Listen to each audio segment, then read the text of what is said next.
I'm Dr. Meenakshi Thakur from BNE Group of Colleges, and I'm serving here as assistant professor. Today I'm going to discuss with you a very known and profound sonnet of William Shakespeare.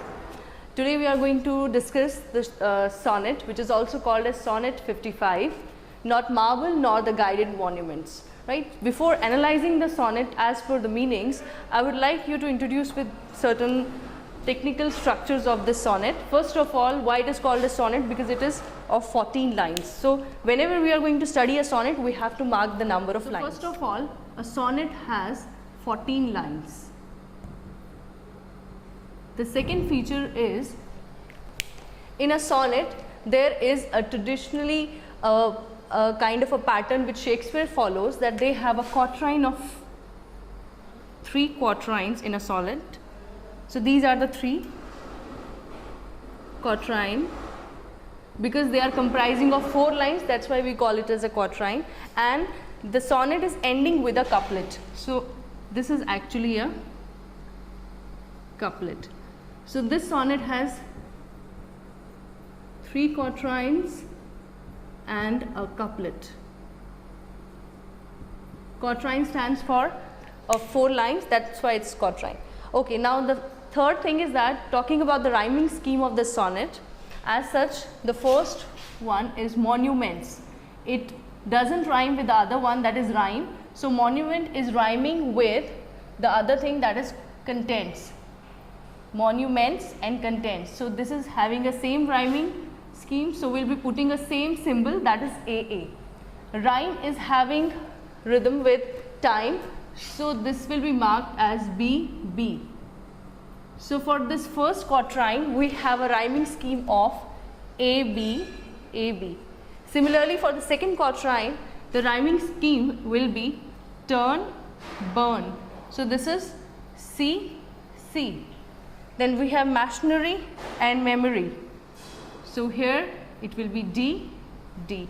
For the second quatrain, we have a rhyming scheme of CD, CD. The third quatrain is ending with room, doom. So this is again E, E. Posterity, enmity and posterity. So this will be F, F. So for the third quatrain, the rhyming scheme will be EF, EF. And for the couplet, there the rhyming scheme will be same, arise and eyes. So we can write it down as GG. So for the couplet, we have a rhyming scheme of GG. So the third feature of this sonnet is that the rhyming scheme will be AB, AB, CD, CD, EF, EF and GG. So this is all about the basic structure of this sonnet. Now in this sonnet particularly, William Shakespeare is addressing to his beloved. The beloved could be the dark lady, or it could be his friend, the Earl of Southampton. In the first line, not marble nor the guided monuments of princes shall outlive this powerful rhyme. When we go through these 2 lines or analyze it, we'll get to know, we'll understand that he is somehow putting a persuading remark for his beloved, and he's trying to tell him that neither the monuments which are made up of marble or which are made up of gilded. Gilded means something which is related to made up of gold or a very wealthy precious stone. So here this will be somehow of gold or of any wealthy or precious stone. So he's trying to say the princes or kings who have been in a tradition of getting their statues prepared with heavy marbles, expensive marbles or gilded precious stones, even these monuments, they are not going to stay forever. With the time, with the growing time, their monuments will be decayed. But you shall shine more bright in these contents. Now here he is trying to mention that besides the fact that the prince or the king, they have enough money and wealth to get their monuments prepared so that people can recall them later. But it's a fact that monuments will decay with age or time. But my poetry, these contents, here he is intended to tell that these means my lines or rhythms of poetry. He is trying to say that my poetry, my lines, my rhythm is going to make you shine forever. That means you will be still alive even though if you are not alive. After your death, you will be still bright, or you will be still shining in the form of my poetic descriptions. Then unswept stones besmirred with sluttish time. Now here what he is trying to say, these monuments, he is just referring them with unswept stones. Unswept means something which is pertaining to, which is not taken care of, right? So unswept means which is not cared or which is not taken care of properly. Not cared. So then unswept stones. Stones are, again he is referring to these monuments, because once the monuments are formed, nobody takes care of them, and then because of that thing they decay, and there is no purpose of keeping monuments if they are not cared. So he is saying that unswept monuments or stones besmirred with sluttish time. Besmirred means tarnished. Tarnished, destructed or dismantled, whatever word we can use for it, it will be suitable, because once the monuments are not taken care of, they are going to demolish, they are going to tarnish. With sluttish time, here the poet has been a bit different in his approach. Sluttish time, why he has used word slut? Basically this sluttish word, it stands for prostitute. As such, a prostitute is never meant for any specific person, so is the time. It's not meant for a single person. It's going to change, it's going to never be with a single person. So he has stated here that with that ever changing time, these unswept, uncared stones, they are going to be tarnished. When wasteful war shall statues overturn. Now what he is trying to mention here, the wasteful war. Why war is called wasteful? Because war always comes with destruction, loss and bloodshed. Even though the person who is winning the war is somehow failing in his own self with guilt or with destruction. So war is always called as wasteful because it is a wastage of human resources and material resources. So the wasteful war shall statue overturns. Because of this wasteful war, the statues, the creativity which was created by humans, it is overturned, it is demolished, it is spoiled. For example, if in a country there are different forts and different places of historical importance, and suddenly there is a war broken in that specific place. So due to the war, there will be a loss of property of that creativity which have been made by different people. The machineries, actually, the machinery who put their all effort to prepare that monument or that historical place is demolished because of the war. So he is stating that because of the wasteful war, the statues, or that means the creativity, is overturned or is ruined.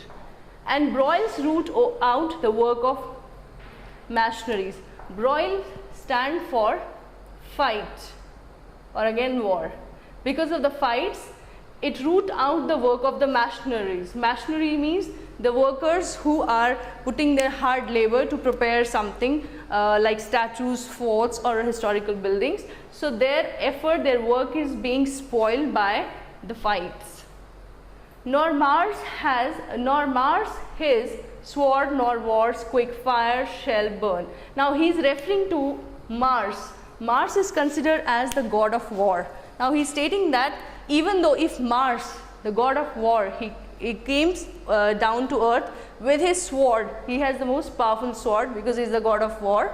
So if he comes down on earth with his sword, nor war's quick fire shall burn. That means neither the god of war nor the quick fire, that means the promptness of the war, both of them cannot burn the living record of your memory. So what could be the living record of your memory? The living record of your memory will be the poems, the literary work that the poet has done for a specific person. So he is saying nothing can spoil, even the war can spoil any kind of creativity which is physically present, but your memory will be there in people's mind with the help of my lines, my poetry. Gainst death and all oblivion's enmity. Now this word gainst, It is actually against. So for making the rhythm, he has made is against death and all oblivious enmity. That means against death and all, oblivious is taken from obvious, enmity is somehow hatred.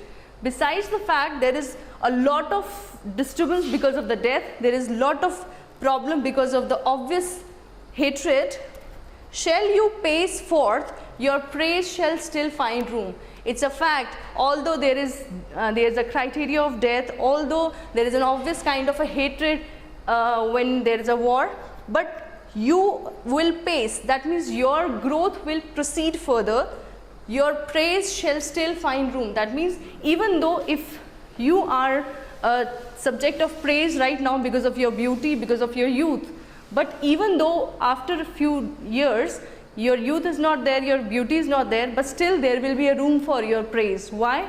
In the form of my poetry.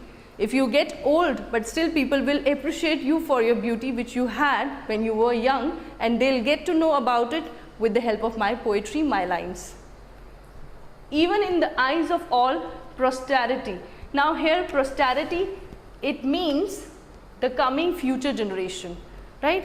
So no matter if you are getting praise from the present generation, the coming generation will also praise your beauty, they'll appreciate your effort, your beauty, your youth.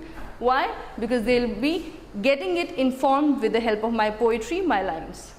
That wear this world out to the ending doom. That means even though the world is coming to an end, the world is going to be end, but still doom is referred to death actually. He is saying even though the world is coming to death, but still the judgment yourself arise, you live in this and dwell lover's eye. That means even though the world is coming to an end, your life is coming to an end, but still your judgment, at the day of your judgment, the day of your judgment, that means when it will be decided you will go to heaven or you will go to hell, at that time you will realize that you are going to still live in the eyes of, in lover's eye. Dwell means they are going to realize, they are going to feel. All those people who read romantic poetries, who are romantic, they are going to understand your beauty, they are going to understand your youth, your perfection, your personality, because they have already a taste of romantic poetries. So they'll understand all this thing, your whole personality, with the help of my poetry, my lines, my rhythm. So this is all about not marble nor the gilded monuments. This is a portion of sonnet taken from William Shakespeare's 154th sonnet. This sonnet is called as Sonnet 55.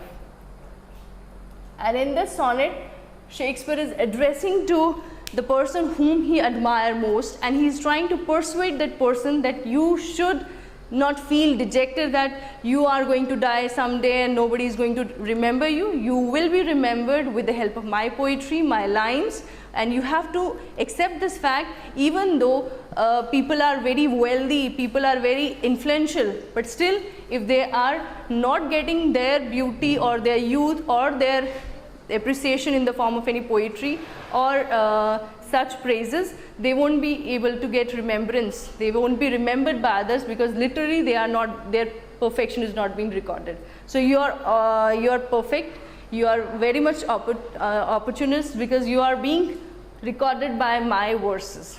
So that's all. I hope it has been clear to you. Thank you.